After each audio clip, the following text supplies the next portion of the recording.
SL 558 Tatak RMN.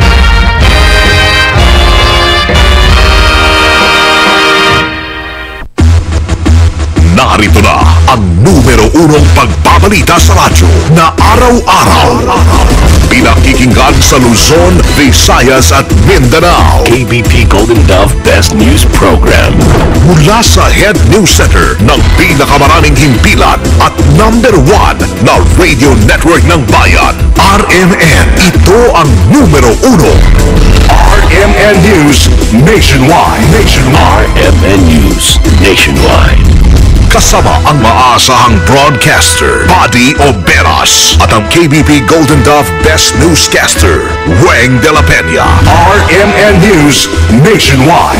RMN News Nationwide. Headlines. Ngayong tanghali sa RMN News Nationwide, panibagong sunog at putukan sumiklab sa Zamboanga City. Isang sundalo patay sa clearing operations. 3 sa bawat 4 na Pinoy kontento daw sa performance ng Aquino Administration. Fear of quarantine, naka-heightened alert naman sa NAIA kasunod ng pagkamatay ng isang Pinay nurse sa Saudi dahil sa coronavirus. Malacanang hinamong madaliin ang pagpasa sa FOI bill. Transparency sa gobyerno dapat patunayan ayon sa minorya sa Kamara. Kung talagang gusto nila ng FOI, gaya ng pinangako ng ating Pangulo, siya ay nangangampanya, napakadaling ipasa. Ang business, POA nagbabala sa mga online job offers. At abroad, Syrian President nangakong wawasakin ang kanilang chemical weapon. Buong pagsasarang boses ng balita. RMN News Nationwide. Ang kaguluhan sa Zamboanga ay nagdulot ng ibayong paghihirap at pasakit sa mga mamamayan nito. Humigit kumulang sa 100,000 Zamboangueños ang nagsisiksikan sa 30 evacuation centers ang wala pang katiyakan kung kailan makakauwi matapos masunog ang humigit sa 1,000 mga tahanan. Zamboanga, hermosa, preciosa, perlita, orgullo de Mindanao. Mga kasama, ang RMN Network, radyo mo nationwide, sa pamamagitan ng 60 mga AM and FM station, 10 ng aming mga affiliate stations ay kumakatok sa inyong mga puso't damdamin na tulungan nating bumangon ang mga kababayan natin sa Zamboanga. Mission 2013, Zamboanga Crisis. Tutulong ako. Tumatanggap ang aming mga himpilan ng RMN at IFM stations at mga affiliate stations sa bawat syudad at probinsya sa buong bansa ng donasyon para sa anumang tulong na maiabot sa mga nangangailangang Zamboangueño sa ngayon. Mission 2013, Zamboanga Crisis. Tutulong ako. Prioridad ang mga noodles, canned goods, mga damit, kumot, gamit sa personal hygiene at mga gamot. Mission 2013, Zamboanga Crisis. Tutulong ako. Dalhin lamang ang inyong mga donasyon sa pinakamalapit na himpilan ng RMN, IFM o RMN affiliates sa inyong lugar. Dito sa Metro Manila, ang DZXL 558 RMN Manila ay nasa 4th floor ng Guadalupe Commercial Center at sa Makati City. Mission 2013, Zamboanga Crisis. Tutulong ako. Orgullo de Mindanao.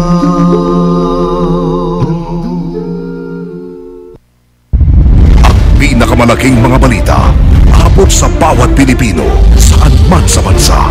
RMN News Nationwide. Mabuhay Pilipinas, tanghali na po ng Webes ngayon September 19, 2013. Ito ang numero 1 ng RMN News Nationwide. Ako si Buddy Oberas. Ako naman si Weng de la Peña. Tayo po ay live na live sa DCCV 684 RMN Tuguegarao, DWAR 103.9 RMN Palawan, DYRI 774 RMN Iloilo, sa DWDY 1107 RMN sa Kawayan.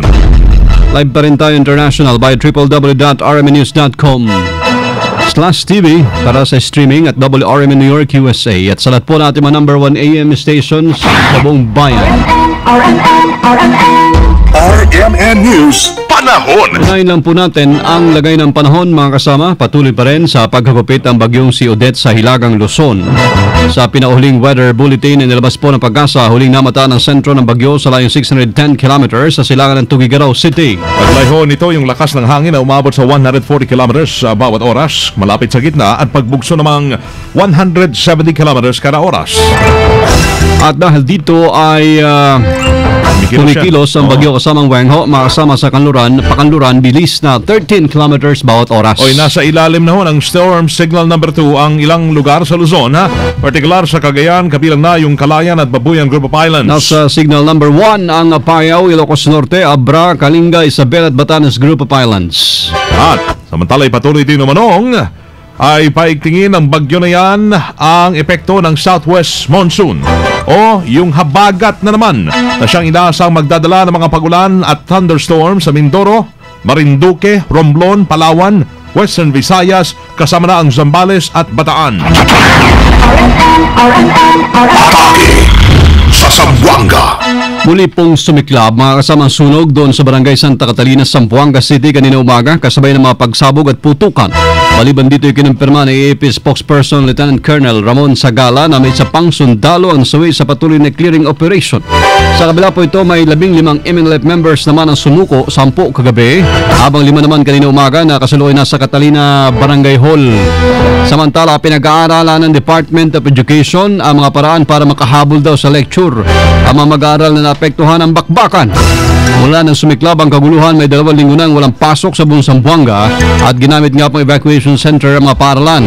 Sa tala ng DepEd, nasa 188,000 ang apektadong estudyante mula high school at elementary, bunsod ng kaguluhan sa Zamboanga. Ang patay sa standoff sa Zamboanga City umabot na sa 118. Sama natin sa Balita Live si Rhea Mamogan. RMN Report. Hanggang ngayong umaga, umakit na nga sa bilang na 118 katawang nasasawi sa nagpapatuloy na tensyon sa Zamboanga City. Kabilang na ang 12 sundalo, 3 pulis, 7 sibilyan at 86 na MNLF rebels. Sa pinakahuling report naman na dumating dito sa Campo Aguinaldo, kaugnay sa clearing operations, door-to-door na ng mga gusali at bahay na inukupahan ng mga MNLF ang isinasagawa ngayon ng tropa ng gobyerno sa 11 araw ng Zamboanga incident. Ayon dito kay Lieutenant Colonel Harold Cabunok na pansamantalang pinuno ng AFP Public Affairs Office, isang opisyal ng AFP ang nasawi habang nagsasagawa nga ng clearing operation sa Santa Catalina at Santa Barbara kung saan nagtatago ang ilang pang natitirang MNLF rebels Miswari factions. Pero ang magandang balita ayon kay Cabunok ay ang pagsuko naman ng 15 mga MNLF member kanilang umaga dahil naubusan na ng bala, inabot ng gutom, pagod at uhaw, makalipas na ang pakikipaglaban sa tropa ng gobyerno. Kasama mo sa Campo Aguinaldo, Rhea Mamogay, Tatak RMN. Radyo mo nationwide. Ang gobyerno alamin kung ano pang tulong ang mabibigay po sa mga residente ng Zamboanga City. Kasama natin sa Balita Live, Deo de Guzman.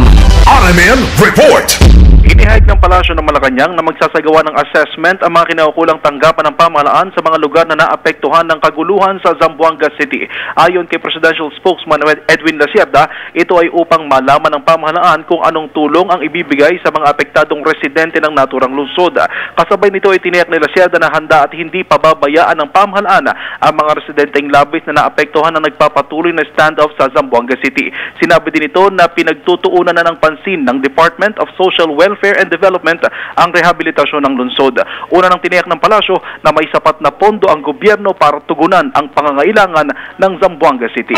Kasama mo sa Palasyo ng Malacanang, Deo de Guzman, Tatak RMN.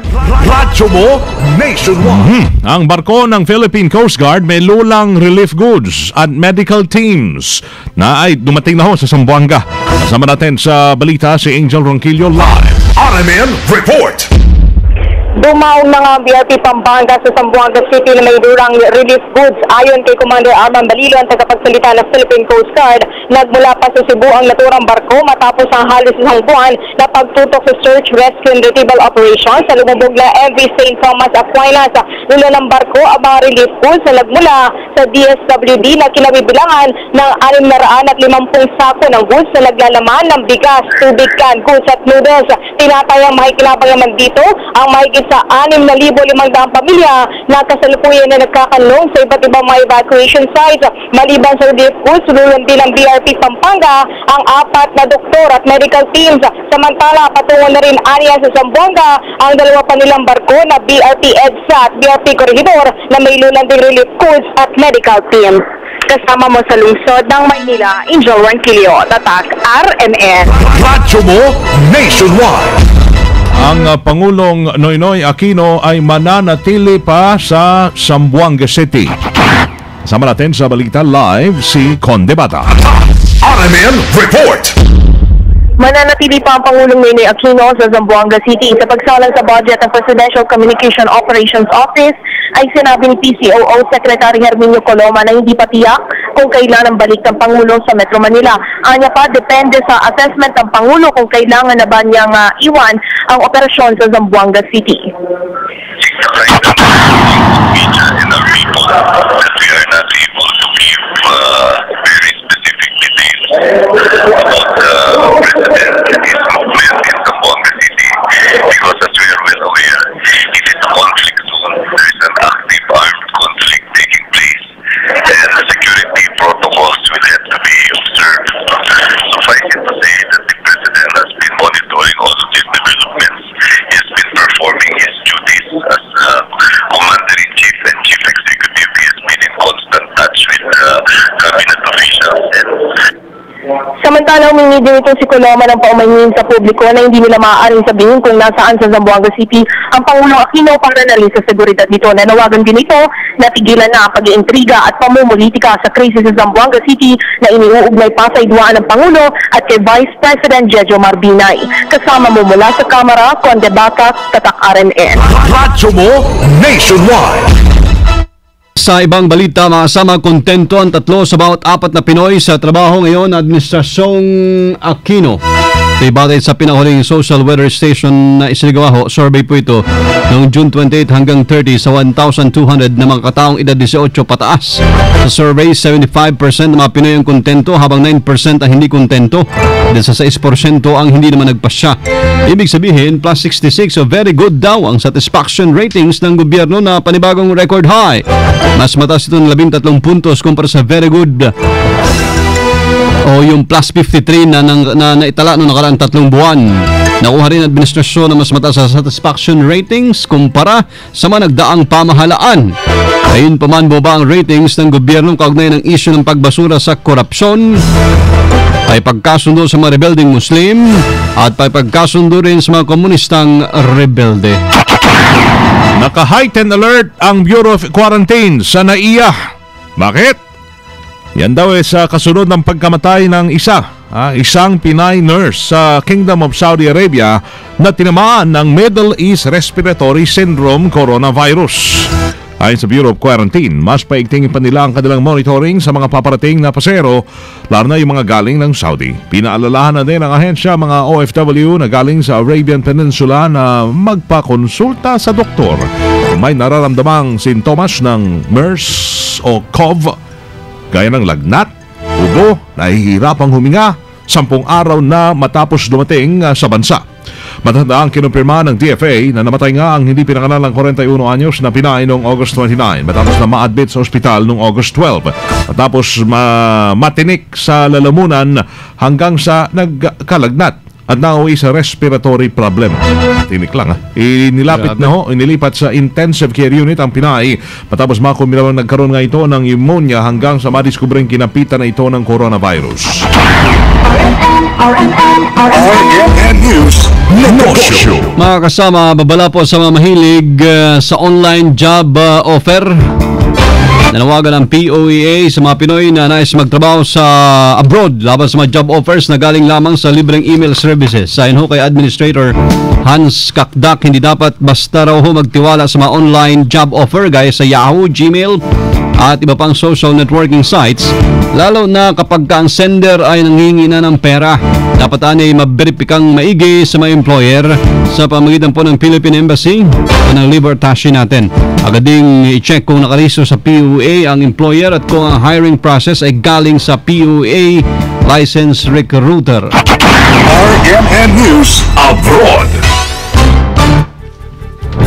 Nangako si Syrian leader Bashar al-Assad na wawakasin na nila ang chemical weapons sa kanilang bansa.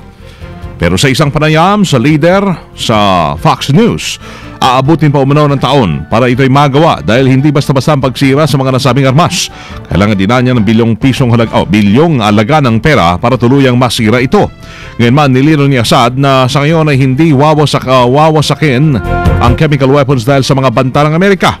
Sumangayon lamang anya sa Russia Initiative at ang kanilang conviction.